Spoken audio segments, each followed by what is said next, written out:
It's mid-January, and, as I had recently turned 19, I had decided that it was time to take a rite of passage to manhood, so to speak. So, after nagging my parents, my mother mostly to be honest, for weeks, they had finally caved to my pleas to take a trip alone to our cabin we had in the North Rocky Mountains for about 2 weeks. My family was what you would call the outdoorsy type. We were out camping at least 3 times a month. We often spent entire days hiking, hunting, fishing, or canoeing. Me and my siblings, sister included, had shot, cleaned, and eaten more deer and hogs than we could count, and our freezer was always stocked with freshly caught fish. So surviving in the outdoors was not a problem for us. However, ever since the death of my uncle, my mom's brother, my mom had been more and more protective of us. So yes, it took some convincing, but now here I was, driving up a winding road, cherishing the beautiful scenery as I made my ascent. My phone buzzed, a call from my oldest brother. I quickly dove for it. As I got deeper into the mountains, this would likely be my last phone call before I lost cell service. "John, you bud?" His voice was already breaking up. "I'm here, Dylan. What's up, man?" "Aw, nothing. Just called to check up on you for Mom. You are her baby, and she worked," he said with a chuckle. This was true. As the youngest, my mother had always been more protective of me than my other siblings. It was nice to hold it over my other siblings' heads, though sometimes the care I received was a bit much. "Nah, doing good so far," I reassured him. "Just about there, actually. But hey, I'm about to lose service. I'll be off the grid for about 2 weeks. If I decide to stay 3, I'll head back down so I can call and give you guys a heads up." "Sounds good. I'll let you get to it," he laughed. "Don't let yourself get eaten by any..." I looked down at my phone. No service. Smiling, I threw my phone down on top of the duffel bag next to me. I was cut off from the world. This was going to be a great 2 weeks. The first 3 days were uneventful. I hunted, gathered wood, lounged about, and took day-long hikes. Just me and my thoughts. It was heaven, really. Day 4, that's when it all started to go to hell. I had just shot a deer. A buck, nonetheless. And I don't like to brag, it was a big one. By far the biggest I've ever shot. Its antlers spanned 4 feet and would probably have kept me fed for most, if not all, of the remaining time I would spend here. But there was no way I could carry it back to the cabin, or even drag it. So I started carving it. I leaned my rifle against a tree and got to work. I slit it open, pulling out its intestines and other organs, washing away the blood with handfuls of snow, and began cutting it into smaller pieces. I hadn't eaten breakfast yet, and it was mid-afternoon now. I was pretty hungry. So I cut off a decent-sized portion of venison, stabbed my knife into the tree above my rifle, and headed back to the cabin. My plan was to roast it slowly over the fire while I went back to finish up some more with the deer, and by the time I came back, it would be ready. So I got to the cabin, started a fire, and put the deer on the grate above it, used the fire for a bit to warm up, and headed back out. I trudged through the snow, making my way back to the deer. I was about 5 minutes from the spot when I felt a strange chill. It was cold. Of course, the thermometer in the cabin had read 20 degrees Fahrenheit, but this was different. It seeped through my well-bundled body, penetrating my core. I glanced around. I'm not sure why, but I did. And I saw something. A dark figure, about my height, ducked behind a tree, about 15 yards away. This didn't generally worry me. This was a public mountain, and it was beautiful this time of year to come. Why wouldn't there be other people up here? "Hey, buddy!" I called. No response. "Hey, you lost, man?" Nothing. I called once more. Still nothing. Maybe I was seeing things. I considered going over to investigate the tree, but thought better of it. It was cold, I had food cooking at the cabin, and I didn't want anything getting to my deer. Wolves were a problem out here. So, with a sigh, I continued to the spot of the deer. The area was spotless when I arrived. At first I thought I'd misplaced my steps. The deer was at another area, but no. There was my knife, still wedged into the tree right above my rifle. I walked over and yanked out my knife, and picked up my rifle. A glint caught my eye. I looked down at my knife. It was spotless. I had left the knife the way it was, covered in blood and bits of meat, when I had stuck it in the tree, but now it was impossibly clean. Even the tip where I'd stuck it in the tree was shiny and clean. I turned around. There was nothing there. I mean, there was literally nothing there. When I left, the ground had been covered with blood, pieces of meat, bits of intestine strung about, and most notably a deer. But now there was nothing. The ground was pristine white. It looked as if there had never been anything there to begin with. Not even footprints of the culprits or my own. I realized with the start, the snow looked untouched. The only footprints were those of the ones I'd made right then. I lifted up my foot and put it back down. It sank into the snow with an icy crunch. The snow was old. Very old, I knew. It hadn't snowed since the 4 days I'd been there. Every crunch of my boots was a reminder of that, so there was no logical explanation as to why there were no longer any footprints in the snow, or anything in the snow for that matter. An entire butchering site gone. Every sliver of meat and drop of blood in the span of 20 minutes. Stumbling backwards, I turned and ran all the way back to the cabin. I expected, at least, to return to the smell of cooked venison. That was gone too. I went to bed early that night. The next day, today, was when it all ended. Yesterday's events had shook me, but this was different. I'd spent all day inside. Our cabin, unlike most, was solar-powered, and we had working lights, a fridge, a stove. What my father had refused to add, however, was a heating system, opting instead to just install a big fireplace in the living room and 2 smaller ones in the bedrooms, saying it ruined the camping experience, as if the working lights and plumbing didn't already do that. But that was fine by us, really. The cabin was mid-sized, had only 2 bedrooms, a bigger one for my 2 brothers, father and myself to sleep in, and a smaller one for my mother and sister to sleep in. Besides that, it had 1 small bathroom, a small kitchen, since we opted to do most of our cooking outside anyway, and a small living room. It didn't take much to keep the cabin toasty, even on the coldest days, especially since I had just shut the bedroom doors to keep the heat in the main part of the cabin, so staying indoors was not uncomfortable. Glamping, as my buddy Jack says. I spent the day writing, sleeping, and reading. I cooked a few packs of frozen hot dogs my dad insisted we keep in the cabin for food. It was a good day, and the bizarre events of the other day quickly fell away. I still could not explain the reasons as to why it had happened, but I didn't care. I wrote it off as a strange phenomenon of nature. Some hungry wolves had dragged it away, licked up all spare traces of blood and guts, even off my knife. And as for the footprints, and the figure behind the tree, I didn't know or particularly care at that moment, as I had just noticed the fire had died down once again. I had spent the day restocking it with the small pile of wood we kept in the house.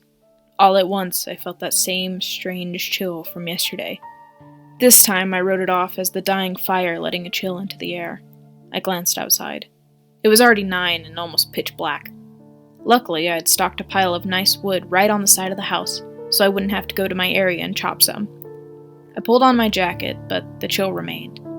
I opened the door and flipped on the outside light as the small sliver of moon hanging above me did little to brighten my surroundings.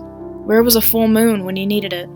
I walked down the steps and towards the side of the cabin where the pile of wood was, my boots crunching noisily in the snow. I rounded the corner and ran into nothing. The wood was gone. Not a single sliver of wood remained. Even with the little light I could see that, as if there had never been any there in the first place. I turned towards the woods. I was scared and angry. We had no neighbors, not for at least 3 miles, and even then, he was a half-senile old man by the name of Herb. The kind of man who took crack shots into the woods for fun, or who brewed his own moonshine. I turned back towards the woods, watching it tensely. Herb was kind, though, and could chop his own wood. He wouldn't do this, and probably couldn't either at his age, so who did do this? I looked down. No footprints again. I needed more wood. It was too cold to sleep the night without a fire. I started to turn and go back when a branch in the wood snapped, sounding like a gunshot.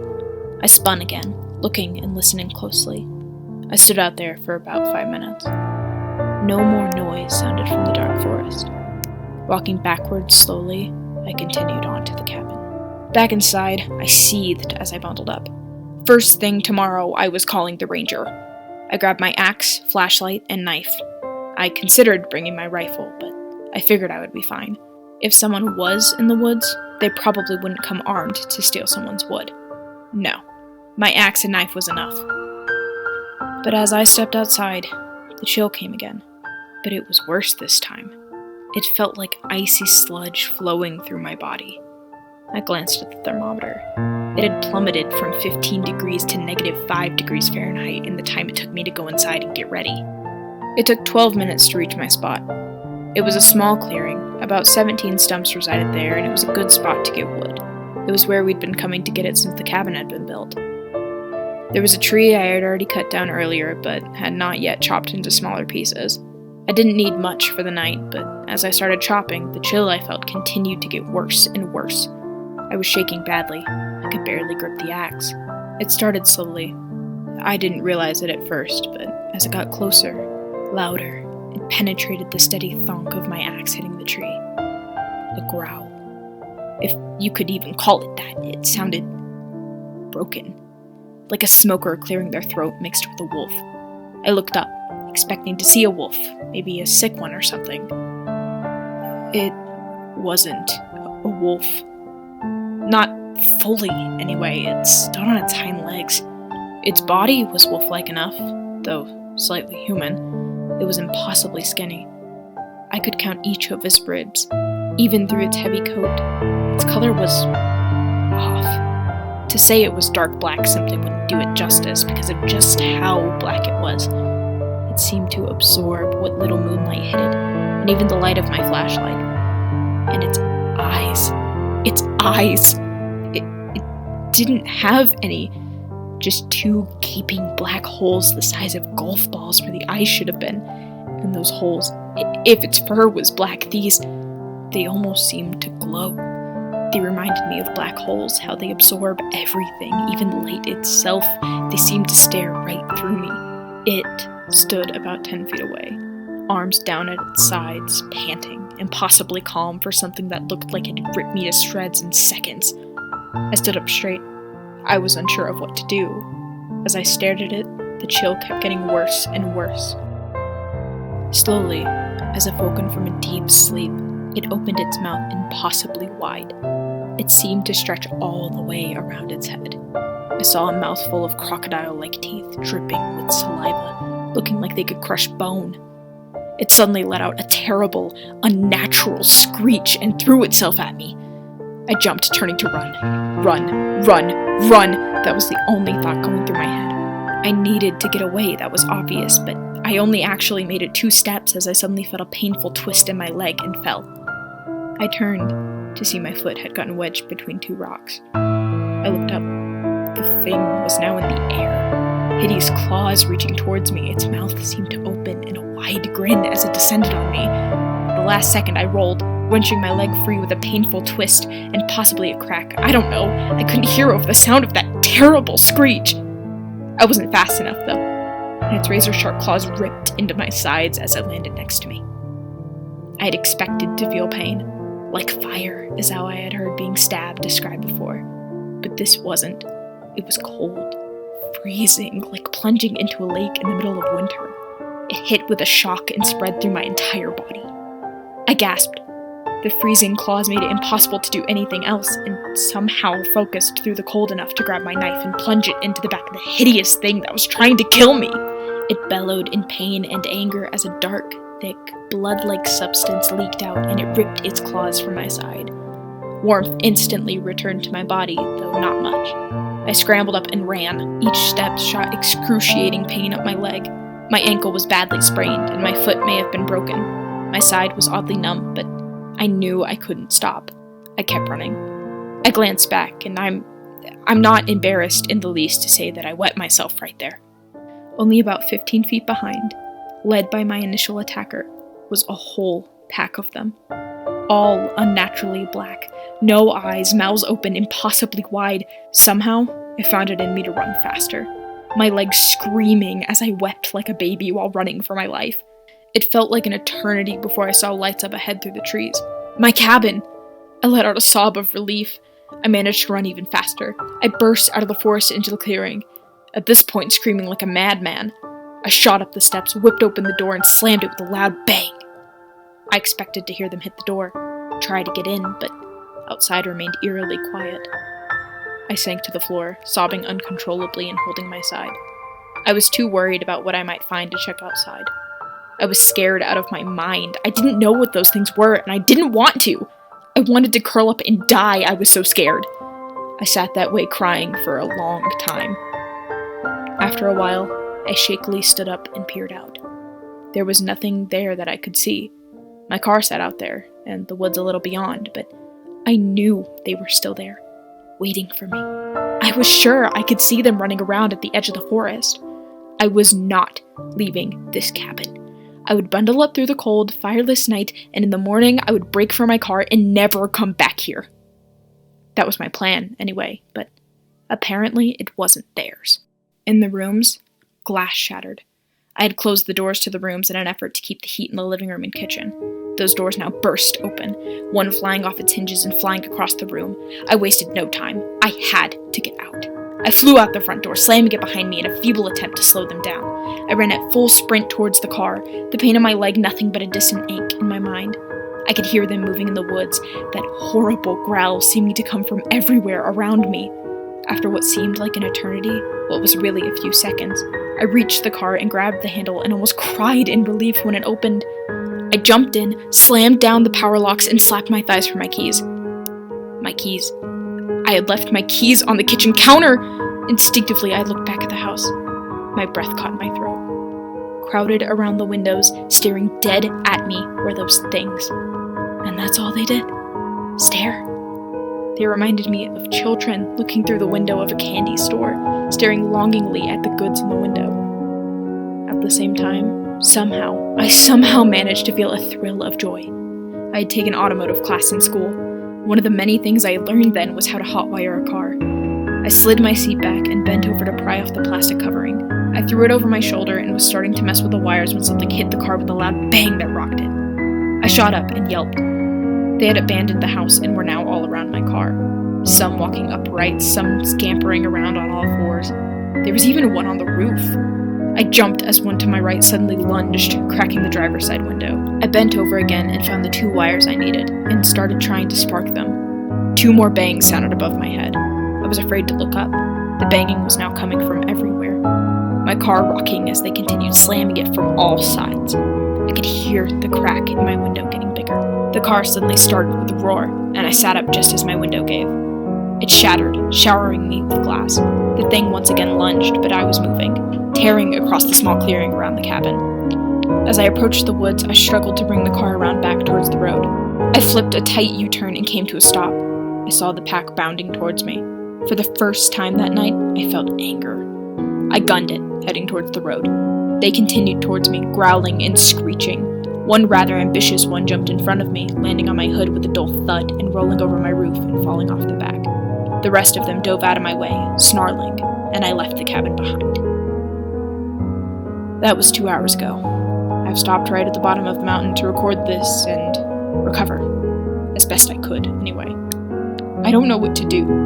I could call the police, but I doubt they'd believe me. My ankle, though, I think it's bleeding. After the adrenaline left my body, the pain came back full force. I'm going to the hospital, then I'm calling my family, and then I don't know. I honestly don't know what to do, but I have to keep driving. I still feel that awful chill. I think they're close by still. We found John's body today. After the second week we waited, he said 3 weeks at the most, but he said he'd call if he decided to stay 3. When he didn't, we didn't think much of it. We reasoned he was too busy to call. After the 4th week went by, we were worried. By the end of the 5th week, I decided to go look for him. Everyone wanted to come, but I couldn't let them. As the eldest brother and closest to John, I felt it was my responsibility. John was probably jerking around, but in case something had happened, I didn't want the others to be there and find out. So I left. I drove down to Wyoming and contacted the ranger around the area. He contacted some paramedics in case John was injured, and we drove up. Nothing seemed out of place when we arrived. His car was still there, unlocked as he always left it. The cabin seemed untouched, save for a few hot dog wrappers. All the windows were locked, the bedroom doors were closed, the fire pit outside looked untouched. I walked around the cabin while the ranger went a ways into the woods to look for clues to John's whereabouts. The outside seemed normal, except for the pile of firewood we always kept out there. It was neat, save for a small, messy pile of fresh wood on top that I assumed John had cut. When neither me nor the ranger found anything, we all ventured deeper. After a while, we stumbled upon a deer carcass. At first glance, it was obvious animals had been at it, but upon closer inspection, it was clear this was a hunt. A small hole, most likely from John's rifle, was in its neck, and it had clearly been gutted by a knife. But no sign of John. 3 hours later, we found him. He was laying face down in the snow around the small clearing we gathered wood. His left foot was bent at a painful-looking angle, wedged between two rocks, and his knife was in his ribs. He must have tripped and fallen on the knife. His left hand was clutching his axe, and his other hand was in his jacket pocket. I was strangely numb. I couldn't comprehend what I saw. I couldn't even cry. I pulled out his right hand to find it wrapped around his phone. I opened it, amazed it still worked. It was open to an audio recording. As we crouched around my brother, listening to it, I couldn't help but feel scared at the crazy story he wove. After it ended, we sat around in silence until one of the paramedics spoke. "The cold," he whispered. I turned to him. "What did you say?" There was something unsettling about his tone. "The cold," he said again, louder. "The cold will make you see some crazy things. I've heard stories like this before, oddly enough. Sometimes the things I've heard described are strangely similar to what this boy described. But it's all in your head. On some level, your body knows it's over, that there's no way out, and sometimes it starts making you see and feel things to cope, to make it easier to comprehend, I guess." He said he felt a strange chill. That was the hypothermia setting in. Those claw marks he felt, the knife stabbing him when he fell. "But what about everything else?" I asked angrily. "What about the chill he felt before, or the wood, or the deer, or the—" "Look, kid," he said. "You saw it yourself. There's nothing up here. Maybe your brother was on something." "My brother doesn't do drugs. He's smarter than that." The paramedic just shrugged. I turned back to my brother's frozen, lifeless body. I felt overwhelmingly sad. Here was my brother, my best friend, lying dead. He deserved better than this. He would have had a good life. He had a loving girlfriend, a nice job. He was liked by everyone. He deserved better. The tears started flowing then. After we had gotten his body back down the mountain and in the morgue, I checked into a hotel and called my family to break the news. We cried, my mom especially.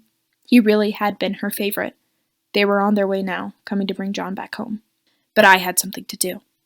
I logged onto my laptop in my room. I had to see what I could find. My brother was neither crazy nor a druggie. Something about this didn't add up. His voice had sounded fine on the recording, but how could he have spoken clearly with a knife buried in his ribs? Why did it seem he put no effort into making it back to the cabin, instead opting to record a strange story on his phone? What about the deer, the firewood, or his car, or the cabin?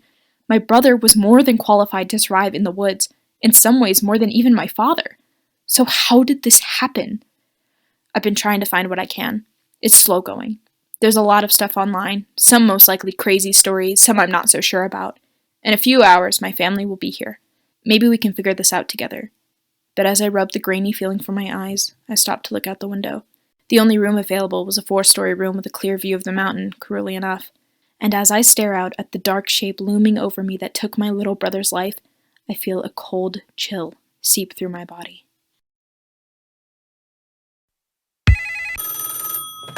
Baby hotline, please hold me close to you. Baby flatline, still time to do it too. Baby snack time, chow down to her butt in her head. She's a hoarder of quarters, no boundary boredom, no boundary